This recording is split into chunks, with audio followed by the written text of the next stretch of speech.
Big Zay. Morning, Brad. Morning, boys. What's going on? Well, we're here welcoming all of the people watching on CHSN. Want to thank them for tuning in, and we've got you here to walk us by the hand through the first injury list we've seen. Was there any great revelation to you with yesterday's official injury list? No, I mean, it looks like they're getting a little bit healthier with the estimation because players were off yesterday. They flipped the days. Tuesday became Wednesday, and Wednesday became Tuesday. So they had practiced the day prior. You're seeing T.J. Edwards out there, Noah Sewell. What that holds for the linebacker position a little bit later on in the week, I think we'll have to wait and see. But, they're in decent shape. Packers have got a real long list of injuries, but I don't think it's quite as daunting as their list looks. They've been hit really hard by injuries in terms of losing some guys for the entirety of the season, but they've been playing a little bit better ball here during the past few weeks. I think their offense really took a jolt when tight end Tucker Kraft went out with a torn ACL. That was back on November 2nd.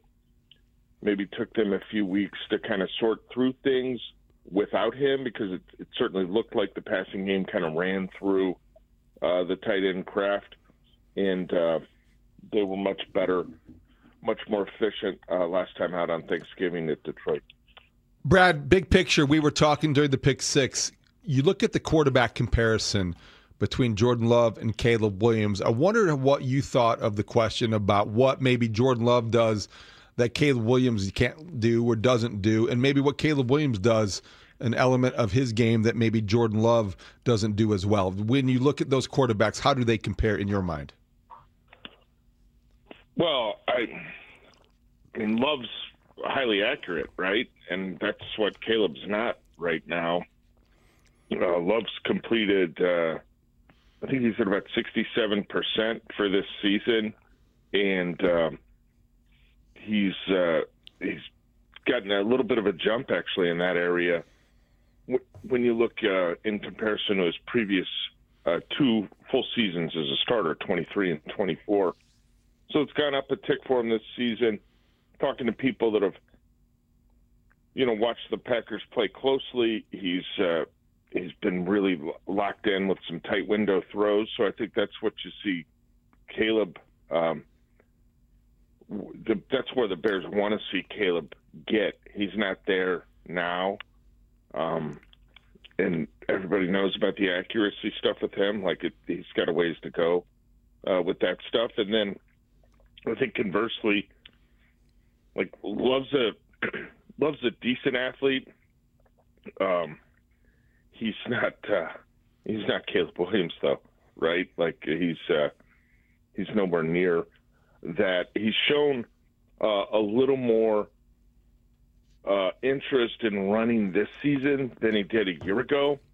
It's not like he's going to go out there and tear it up, but he's got 41 rushing attempts so far this season. He only had 25 a year ago. Now, part of that was probably the injuries that he was playing through a year ago, but he's willing to take off when it's there. He's not going to threaten the defense like Caleb. Brad, when we think about Caleb winning there last year, these two teams are totally different, but I just wonder, is there a chance to turn the tide in this particular series? Do they have to split a game with 2 and 3 weeks? Do they have to win both of them? What is the primary goal for this team at this point with the NFC North in the offing?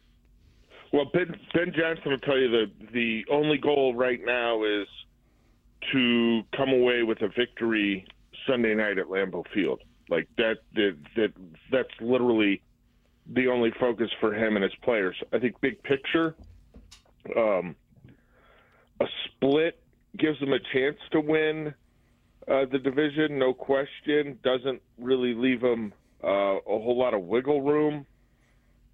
But they'd have to have at least a split, I would think, to feel good about their opportunities to win the NFC North. And if they want to aspire for bigger things than that, hang on to that 1 seed in the conference, there's going to be very little wiggle room for that, I would imagine. So, yeah, flipping the series with the Packers, that's going to be time on task, okay?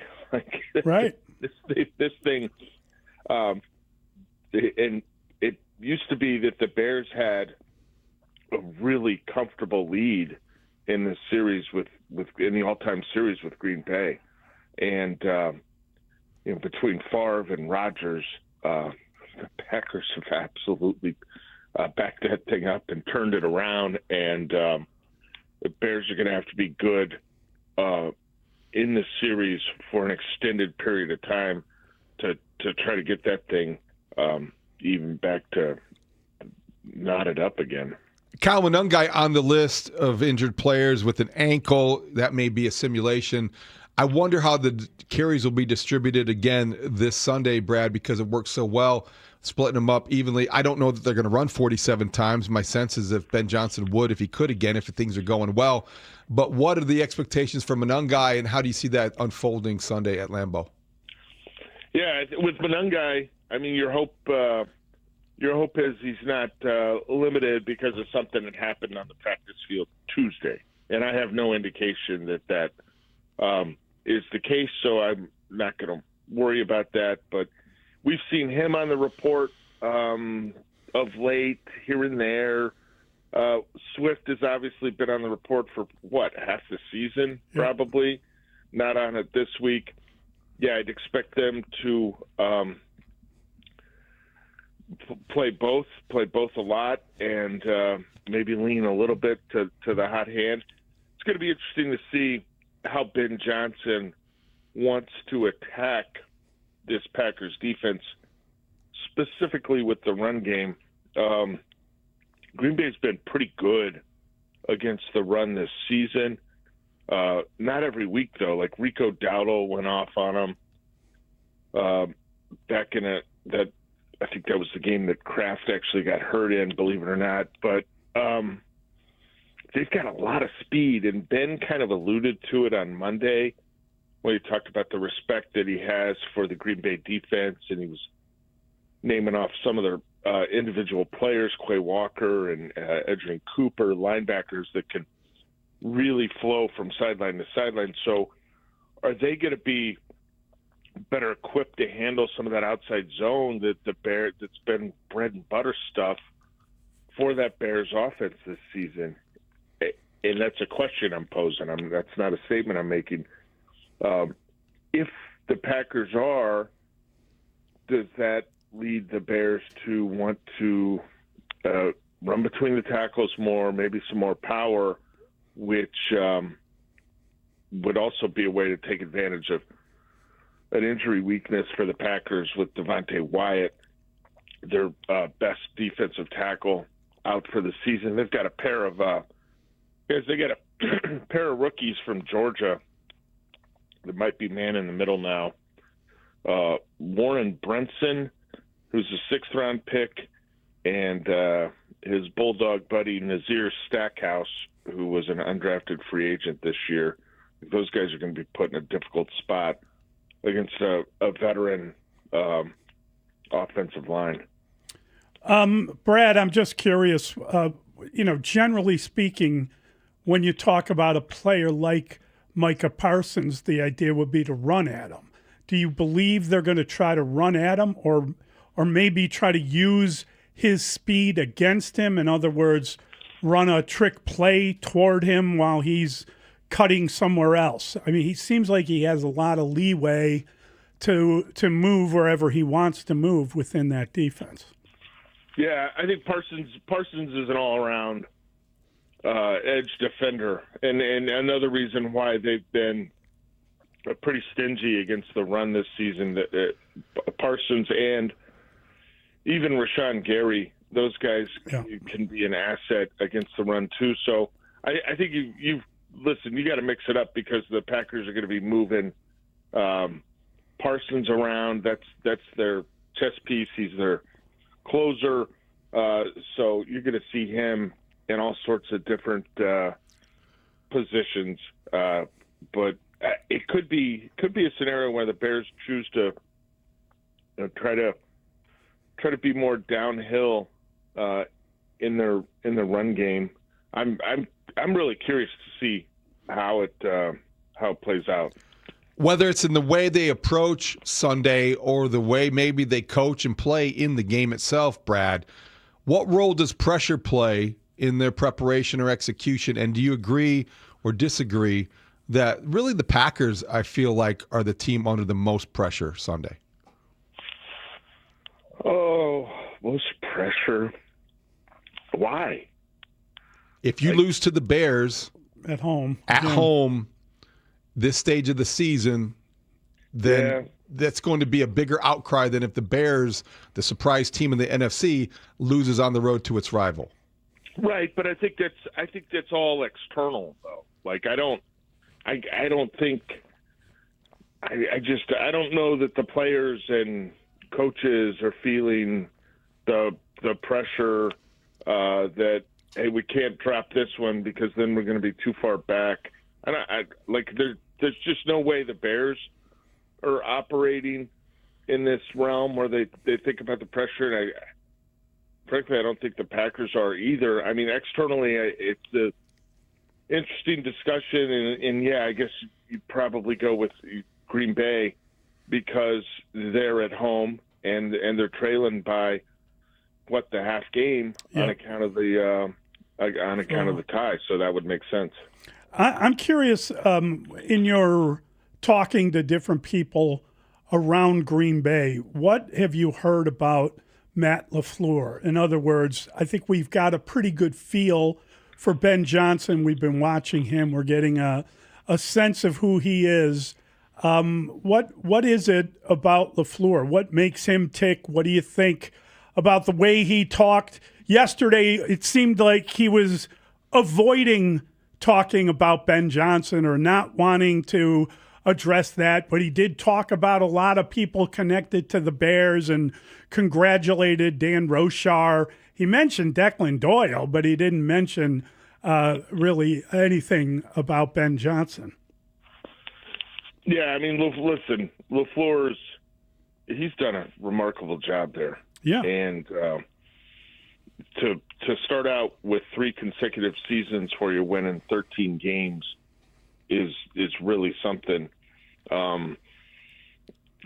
Everybody wants to. I think on the Bears side, people want to jump into this rivalry thing again and wrap their arms around it and squeeze it because it hasn't been a rivalry for a long time. Yep. On their side, it was during 2018 when the Bears were terrific, and that was the year before LaFleur arrived. That was an anomaly season for the Packers when they played poorly for the majority of that season. So now that both teams are doing well, Bears folks are absolutely stoked to look at every angle and dissect it of the rivalry and why it's important and how great it is. It's kind of been ho-hum and business as usual for the Packers for a mighty long time. Who do you expect to start at left tackle? And on the other side of the ball, will Jalen Johnson be restricted to a snap count because it's only his second game back? Well, I would think based on the number of live reps he's gotten the last couple of weeks, not just in the games but in practice, it's a Ozzie Trapillo situation again. Although they feel good about Theo's health situation, and obviously we don't see him on the injury report. Jalen was on the injury report, but listed as full. And I only mention that because Kyler Gordon is not on the injury report, so that's a positive for him. In terms of a snap count, that's hard to say. How many snaps are there going to be? Do the Packers? Can the Bears hold the ball for 35-plus minutes and run for 200 yards and limit Green Bay to 55 offensive snaps, or are the Packers going to have 72 offensive snaps? Johnson's been full in practice when we've seen him last week. So I think he's probably close to being full in a game, but that's going to depend. It's going to be mighty cold, and we'll just have to see. This segment go ahead, buddy. I don't think that's something that the coaches have probably made any determination on at this point either. This segment with Brad Biggs is sponsored by Estwing Professional Tools, made in the USA for over 100 years, estwing.com. You know, you mentioned the game where the tight end got hurt. It really seemed like they struggled when he went down initially. They struggled for a couple of games, and they've kind of moved beyond that. Where are they at with that particular position and what they're getting out of their blocking game as well?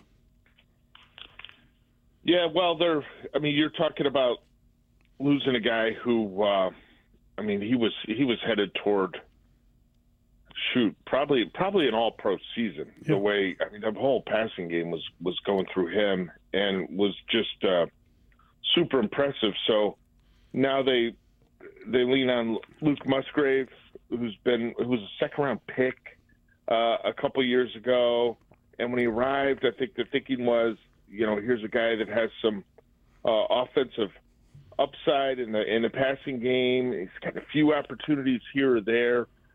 In terms of blocking, I think that their offensive line's been okay.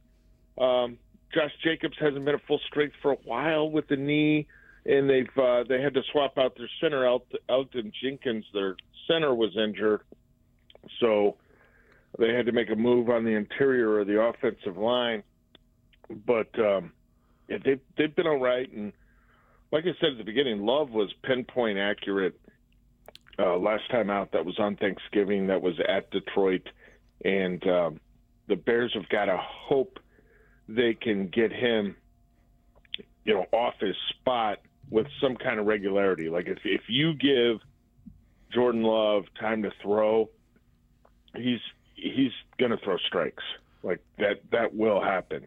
If you can pressure him, you get some of those plays where, people become highly critical of Jordan Love because he makes poor decisions and he's not nearly as athletic as Caleb Williams to get out of some of those situations that a defense can put him in. So the Bears have got to find a way to get home against the guy. I think he's been sacked 17 times this season.